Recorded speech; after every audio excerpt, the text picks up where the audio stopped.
संत मीठा भगत गुरु दामोदर दास। संत मीठा भगत का जन्म संवत 1830 ईस्वी सन 1774 में सुंदरगढ़ जिला के लिंबड़ी शहर में मुस्लिम ढाडी समाज में हुआ था। भारत में मुख्य 5 आचार्य हुए: रामानुजाचार्य, निम्बार्काचार्य, वल्लभाचार्य, माधवाचार्य और आदि शंकराचार्य। मीठा भगत ने निम्बार्क पीठ के मोटा मंदिर लिंबड़ी के दामोदर दास महाराज से दीक्षा मिली थी। आचार्य निम्बार्काचार्य की परंपरा में वृंदावन तटिया स्थान में बेजू बावरा और तानसेन के गुरु स्वामी हरिदास संवत 1537 में उत्तर प्रदेश में हुए। मीठा भगत मोटा मंदिर लिंबड़ी शालियापरा खत्रीवाड़ में रहते थे। उनके माता पिता की मृत्यु हो जाने से वह अनाथ हो गए थे। अनाथ बालक मीठा भगत को जीवन पर्यंत शिष्य भाव से गुरु दामोदर दास ने मंदिर में रखा। आज वह मंदिर मोटा मंदिर मीठा के लाला जी के नाम से प्रख्यात है। मीठा भगत के पूर्वजों राजा महाराजा की खुशामद कर उनके काव्य सुनाया करते थे। मीठा भगत ने राजा महाराजा की खुशामद के बदले कृष्ण परमात्मा के गुणगान काव्य की रचना करने लगे। लिंबड़ी के ठाकुर दाजीराव ने मीठा भगत को राज कचहरी में बुलाकर महाराजाओं की कीर्ति के गुणगान करने को लिए कहा। मीठा भगत ने विनयपूर्वक कहा, मैं प्यारे कृष्ण के अलावा कोई राजा महाराज के गुणगान नहीं कर सकता हूँ। आपकी जो मर्जी है वह सजा मुझे कर दीजिए। ठाकुर दाजीराव ने मीठा भगत को जेल में बंद कर दिया। मीठा भगत को जिस दिन लिंबड़ी जेल में बंद कर दिया था उसी दिन समला गांव में मीठा भगत को भजन कीर्तन के लिए जाना था, लेकिन मीठा भगत जेल में बंद था। वहाँ समला गांव में लोगों ने मीठा भगत को भजन कीर्तन करते देखा। ठाकुर दाजीराव ने सिपाहियों को समला गांव भेजा। वहाँ मीठा भगत भजन गा रहे थे। यहाँ लिंबड़ी जेल में आए तो मीठा भगत जेल में बंद दीवान थे। ठाकुर दाजीराव ने मीठा भगत से क्षमा याचना करने के बाद जेल से मुक्त किया। मीठा भगत मनोमन विचार करने लगे, मैं तो जेल में था, समला तो श्री हरि ने भजन कीर्तन किया। मीठा भगत जागृत हुए, अनुभववाणी प्रकट हुई। एक बार शेरखी गांव से संत रवि साहब संघ के साथ द्वारका जा रहे थे। रास्ते में लिंबड़ी शहर आया। रवि साहब ने मीठा भगत का नाम सुना था। उनको मिलने का भाव हुआ। मोटा मंदिर लिंबड़ी संघ के साथ लंबी सफ़ेद दाढ़ी से शोभायमान रवि साहब मीठा भगत को मिलने के लिए पहुँचे। मीठा भगत ने रवि साहब को प्रणाम करते हुए कहा, आप जैसा समर्थ संत के संग के तहत दर्शन कर मैं धन्य हुआ हूँ। रवि साहब ने अभिवादन स्वीकार करते हुए कहा, मीठा भगत, आपके भजन की सुवास शेरखी तक पहुँच गई है, इसलिए आपके दर्शन और वाणी सुनने के लिए हम आए हैं। मीठा भगत ने भाव से रवि साहब का सम्मान किया और सबको भोजन कराया। भोजन के बाद रवि साहब ने मीठा भगत को उनकी प्रिय वाणी राम सागर पर सुनाने की विनती की। मीठा भगत ने उनकी प्रिय वाणी राम सागर के साथ शुरू की। वाणी नंबर 1। बंसरी वागी रही रे वो बनमाय, के मोरली वागी रही रे वो बनमाय। त्रण भुवन रणुकार धर धुन वचन सुनायो, ए वचननी माय ब्रह्माए वेद बनायो। ई वेद में भेद है समझे ते नर शांत,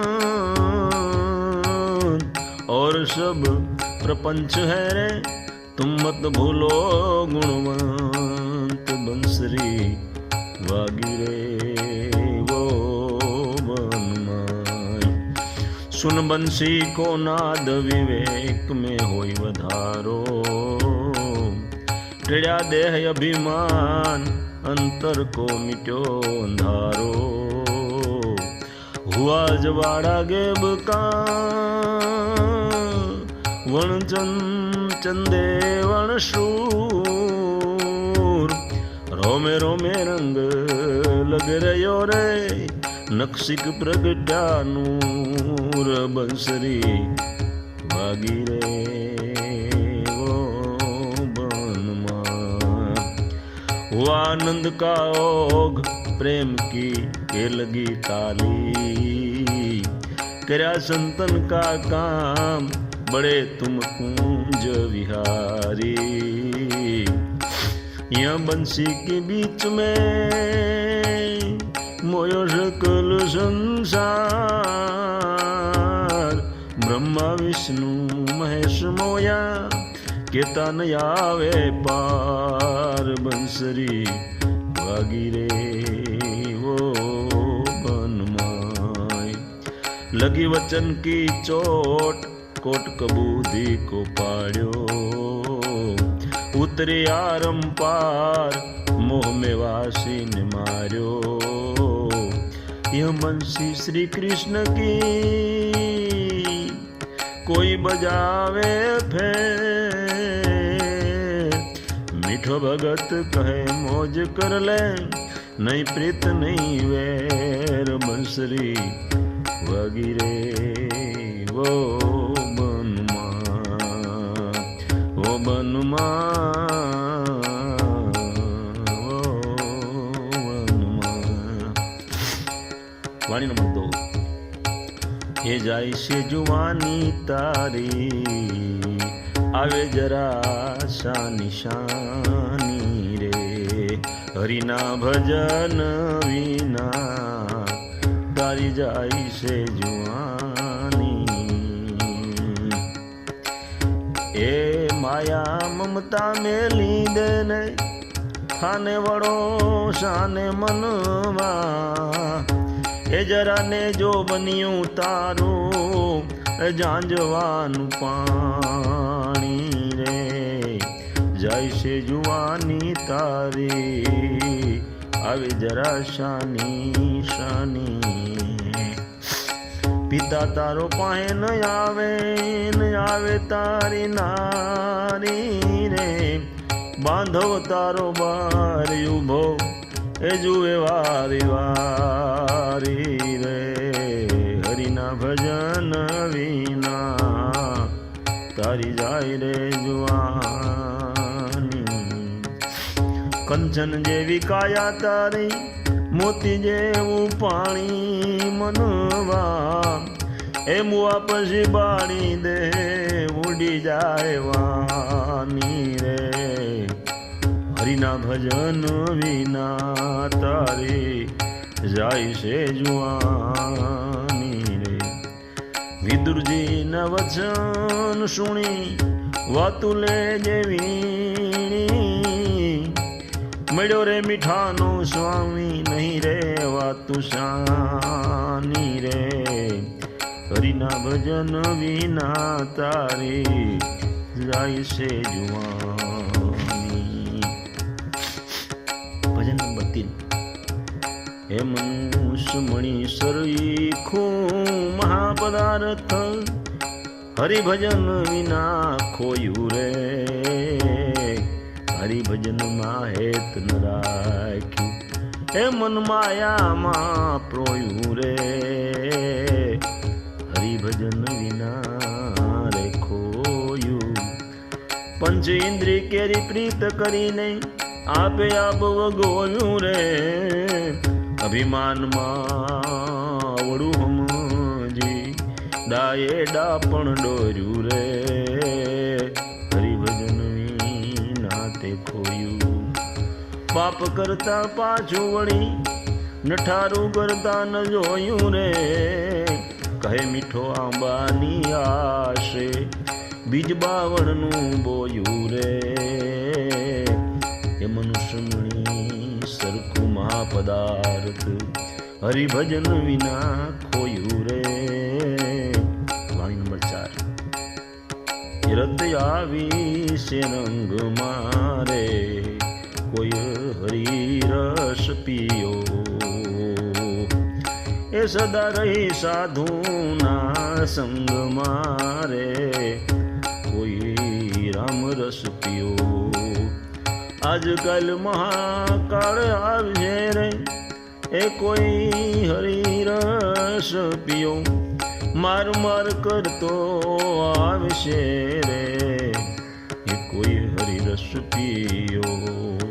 ए भय थी ए कोण सोडावशे, ए कोई हरि रस पियो, खास संत ए सोडावशे रे, कोई हरि रस पियो।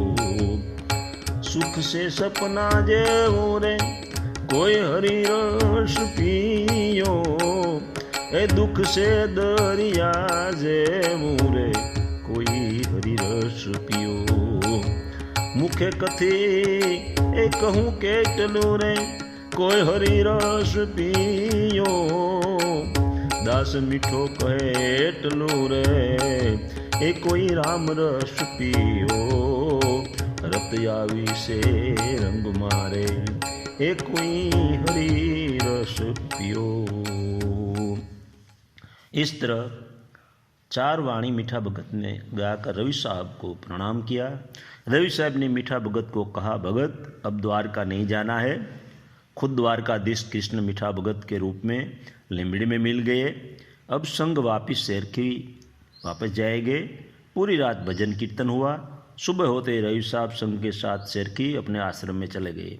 संवत 1928 में 98 साल की आयुष भगत कर मीठा भगते मोटा मंदिर लिम्बड़ी में देह त्याग किया। मीठा भगत संसारी थे, उनको एक पुत्र और एक पुत्री थी। संवत 1983 में कवि श्री दयाशंकर भवानी शंकर ने मीठा भगत के 50 काव्यों की एक पुस्तिका निकाली थी। लिम्बड़ी कॉलेज के प्रोफेसर डॉक्टर करमटा ने मीठा भगत पर महानिबंध लिखकर पीएचडी की पदवी प्राप्त की। मीठा भगत ने 1000 काव्य की रचना की, जिसमें रास, धोड़, थाड़, गरबी और पद थे। संत मीठा भगत के स्थान और वाणी की खोज 10 साल से कर रहे थे। ईस्वी सन 2005 की साल में लिम्बड़ी खोज करते करते गए। वहाँ ओशो सन्यासी गोविंद भाई पारगी के साथ खत्रीवाड़ में निवृत्त शिक्षक मौरी साहब से मुलाकात हुई। मौरी साहब ने मीठा भगत की वाणी राजकोट के लोक साहित्यकार शांतिलाल राणीगा के पास से मिलेगी, ऐसी बात हमको कही। गोविंद भाई और मैं मोटा मंदिर लिम्बड़ी दर्शन के लिए गए। वहाँ मीठा भगत की समाधि का दर्शन किया। बाद में मैं राजकोट गया, वहाँ से मीठा भगत की वाणी की जेरोक्स मिली। इसके बाद मेरी नजरें मोती आए भाग नंबर 1 में मीठा भगत की वाणी का संकलन किया। आज भी लिम्बड़ी में बहुत कम लोग मीठा भगत को जानते हैं। पूरे गुजरात में उनके बंसरी वागीरे वाणी भजनी गाया करते हैं।